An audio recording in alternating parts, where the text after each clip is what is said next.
The first sign was a laugh. Not just any laugh, his father's laugh. Deep, unhurried, carrying that particular rumble that Marcus Hale had spent 41 years recognizing as the sound of safety. He'd heard it at baseball games, at dinner tables, at hospital bedsides.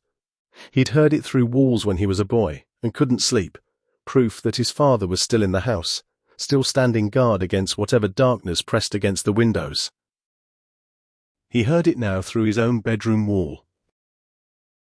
At 11:30 on a Tuesday night, while he stood in his own driveway, keys still in his hand, having returned early from a conference in Seattle because his flight got rerouted and he hadn't bothered to call ahead. Why would he? He was coming home. He stood motionless for what felt like several minutes, but was probably closer to 15 seconds. Then he heard Diane's voice, hushed, intimate, the voice she used when she didn't want to disturb the neighbors, saying, "You have to go, Raymond. He could be back any time." And his father's voice, that same laugh softened now into something tender. "You worry too much." Marcus sat in his car for 4 hours. He didn't go inside. He didn't call anyone.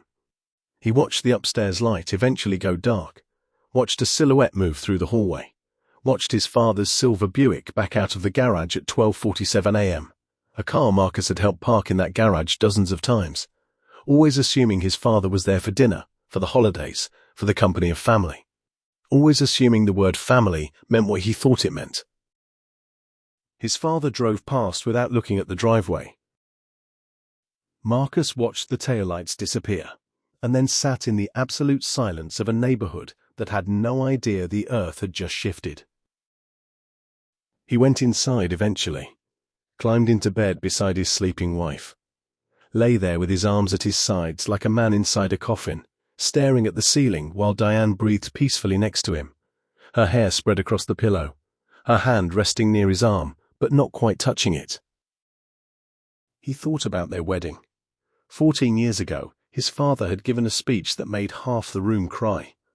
"I always wanted a daughter," Raymond had said, raising his glass toward Diane. "Now I have one." The memory landed differently now. He didn't sleep. He took a shower at 5 a.m., standing under cold water until his skin went numb, then dressed quietly and drove to a diner 3 towns over where nobody knew his face. He ordered coffee he didn't drink and eggs he didn't eat, and he sat at a corner table trying to figure out what a person was supposed to do with this kind of information. Walk back inside and pretend he hadn't heard anything? The thought was laughable. Confront Diane immediately? His hands weren't steady enough. Call his father? He'd picked up the phone twice already, each time setting it back down when he realized he had no idea what words existed for this conversation.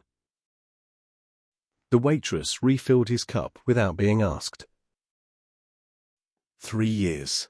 The number kept surfacing. Diane had said 3 years, and with those words came a sudden, terrible reverse archaeology of his own life. He began excavating backward 3 years of ordinary Tuesdays and Christmases and Sunday dinners, searching every memory for the seams he'd been too trusting to notice. The time Raymond had offered to drive Diane to her mother's when Marcus was stuck at work. The weekend last spring when they'd both been unreachable for the same 6-hour window. Raymond claiming his phone had died, Diane claiming she'd been napping. The way his father sometimes looked at her across dinner tables. The way she laughed a little too easily at his jokes. He'd seen all of it. He'd seen none of it. He drove to his father's house that afternoon. Raymond Hale was 70 years old, recently widowed. Marcus's mother had died 2 years prior, and lived alone in the house Marcus had grown up in. He was in the backyard when Marcus arrived, stacking firewood with the methodical patience of a man who'd never once believed he'd have to answer for anything serious. Marcus stood at the back gate for a moment, watching him. This man who had taught him to ride a bike, who had sat beside him at his mother's deathbed and held his hand and said grief was just love with nowhere to go, who had, apparently, somewhere in the architecture of that same grief, found somewhere quite specific for his love to go. "Marcus." His father noticed him and smiled, a smile that flickered slightly when he registered his son's expression. I wasn't expecting you. Thought you were still in Seattle. Flight got rerouted. A beat of silence. Raymond set down the log in his hand slowly, the way someone sets down a weapon. How long were you home before you left again? Long enough. The yard was very quiet. 2 birds passed overhead. His father aged about 10 years in the span of a breath. Son. Don't. The word came out harder than Marcus intended, but he didn't take it back. Don't start with son. I need you to understand that the version of me that responded automatically to that word is currently not available. Raymond sat down on the woodpile. He pressed his palms together between his knees and stared at the ground, and in that posture Marcus saw the confession he hadn't been able to force himself to ask for directly. How long? Marcus said. Marcus. How long? 3 years. His father's voice was barely audible. A little over. Was it before Mom died? The pause before the answer told him everything. When Raymond finally said no, Marcus wasn't entirely sure he believed it, and the fact that he wasn't sure, the fact that his father had made the word no feel provisional, was its own kind of devastation. I'm not going to scream at you, Marcus said. I want you to know that. I'm not going to break anything or threaten you. I'm going to tell you that you have taken something from me that I can never get back, and I need you to sit with that. He paused. I'm going to need some time before I can figure out what you are to me now. He drove home. The confrontation with Diane was different. She was in the kitchen when he walked in, and the moment she saw his face, really saw it, not just the surface, he watched her body understand before her mind caught up. Her hands stopped moving over the cutting board. A stillness overtook her like weather. He told you, she said. He didn't have to. She set down the knife. He noticed she didn't cry immediately, and he wasn't sure whether that made it worse or better. What she did instead was sit at the kitchen table, fold her hands, and look at him with an expression he had never once seen on her face before. Something without performance in it, without the layered management she'd always brought to difficult conversations. Just raw, exhausted truth. I don't have an explanation that's going to help you, she said. Try anyway. She spoke for almost an hour. He didn't interrupt. She talked about the months after his mother's death, how grief had made the house feel airless, how Raymond had started coming around when Marcus was at work, how what began as 2 people mutually devastated by the same loss had gradually, shamefully, become something else. She wasn't asking him to understand. She was asking him to know, because she was clearly exhausted from the weight of him not knowing. When she finished, the kitchen was very dark. Neither of them had turned on a light. Did you ever want to stop? He asked. Yes, she said, many times. But you didn't. No. He stood up, turned on the kitchen light, and looked at her clearly for the first time in hours. This woman he had built a life with, whose handwriting he knew better than his own, whose coffee order he could give at a drive-through without asking. He looked at her like she was a document he needed to read to the end before deciding what to do with it. I'm going to stay somewhere else for a while, he said. Marcus. That's not a punishment. It's just the only honest thing I can tell you right now. He rented a studio apartment above a hardware store in a town 40 minutes away. He brought 3 bags, his laptop, and a photograph of his mother that had sat on his nightstand for 2 years. He placed the photograph on the windowsill because it seemed important to have at least one person in the room whose loyalty was beyond question. The first 2 weeks were the worst. Not because of the anger. He'd expected the anger, but because of the silence. 14 years of marriage had made solitude feel foreign. He kept reaching for his phone to call Diane about minor things, logistical things, what to do about the car registration, whether they'd paid the water bill. Then he'd remember. The remembering happened about 30 times a day. He started running. 4 miles, then 6, then 8. Not for fitness, but for exhaust. The specific mercy of a body too tired to carry the weight of a brain that won't stop working. He talked to a therapist named Carol, who had the rare gift of not immediately trying to fix things. She asked him questions and listened to the answers as though they mattered regardless of where they led, and this, inexplicably, was more helpful than any advice she could have offered. "Who are you?" she asked him in their third session, "when you subtract the role of son and the role of husband?" He sat with the question for a long time. "I don't entirely know," he admitted. "I think that's part of the problem." He saw his father once, 6 weeks later. Raymond called and asked if he could come to the apartment.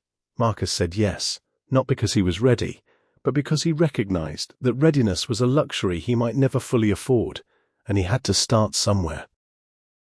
His father arrived looking diminished in ways that went beyond the physical. He stood in the doorway of the tiny apartment and looked around at the sparse furniture and the photograph on the windowsill, and something in his face crumpled quietly. "Your mother would be so ashamed of me," he said, without being asked. Marcus didn't confirm or deny it. "Sit down, Dad." It was the first time he'd used the word since the backyard. They talked for 2 hours. Not the full conversation. The full conversation would take years, maybe a lifetime, maybe longer than either of them had, but the beginning of one. His father didn't make excuses. He explained, which was different, the grief, the loneliness, the moral failures of a man who had convinced himself that private suffering justified private betrayal. He didn't expect forgiveness. He said he simply needed Marcus to know he understood what he had done, not just to his son's marriage, but to his son's sense of the world. "You made me feel like I misunderstood everything," Marcus said quietly. "Like I was the last person in my own life to know what my life actually was." "I know. That's not something I can just decide to let go of." "I know that too." Marcus poured them both a glass of water. It wasn't reconciliation. It was 2 men sitting in a small room with the truth between them, neither running from it, which was, maybe, as much as the moment could hold. He filed for divorce 4 months later. It was not a decision made in anger, which surprised him. By the time he called the lawyer, the fury had burned down to something quieter and more honest, a recognition that the marriage had not been destroyed in the moment of discovery, but had been quietly hollowing out long before he'd stood in that driveway with his keys in his hand. The affair was the evidence, not the crime. The crime was older and more complicated and shared by multiple parties, including, perhaps, a version of himself who had confused comfort with presence. Diane signed without contesting. They divided things with a courtesy that felt both civil and heartbreaking. She kept the house. He kept the photograph of his mother. He moved into a proper apartment the following spring. Ground floor, garden access, windows that let in more light than he expected. He planted tomatoes on the patio, not because he particularly liked tomatoes, but because Carol had suggested doing something that required patience and care and regular attention, something whose progress he could measure in small, undeniable increments. He began, slowly, cautiously, to rebuild his relationship with his father. Not the old relationship, which was gone, but something new and smaller and more honest, built without illusions, which meant built without certain comforts, but also without the specific terror of discovering those comforts were fraudulent. It was harder. It was also more real. There is a particular kind of grief that has no public ritual. When someone dies, people bring food and gather around you, and the culture has language for what you're enduring. But when you lose your faith in the 2 people who were supposed to be the bedrock of your world, when the loss is not of lives, but of the meaning you'd assign them, there's no casserole for that, no condolence card that covers it. You grieve it in gas station parking lots and on treadmills at 6 in the morning, and in the sudden, unexpected spaces between one ordinary thought and the next. Marcus Hale grieved it in all of these places. And then, gradually, unevenly, with significant backsliding and more than 2 a.m. sitting on his kitchen floor, wondering what any of it was supposed to mean, he began to build something. Not the life he'd had. That life was finished, and he was honest enough by now to admit it had contained more fiction than he'd known. Something else. Unscripted.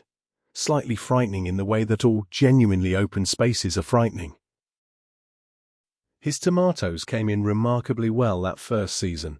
He didn't know what to do with all of them, so he brought a bag to Carol, left one on his neighbor's doorstep, and stood in his kitchen eating one still warm from the afternoon sun, standing over the sink the way he used to as a kid, juice running down his wrist. It tasted like the end of something. It tasted like the beginning of something. He couldn't yet tell which one mattered more, and for the first time in a long time, he decided he could live with not knowing, at least for today, at least while the light through the kitchen window was doing exactly what it was doing, which was falling across the floor in a way that looked, despite everything, remarkably like hope. End.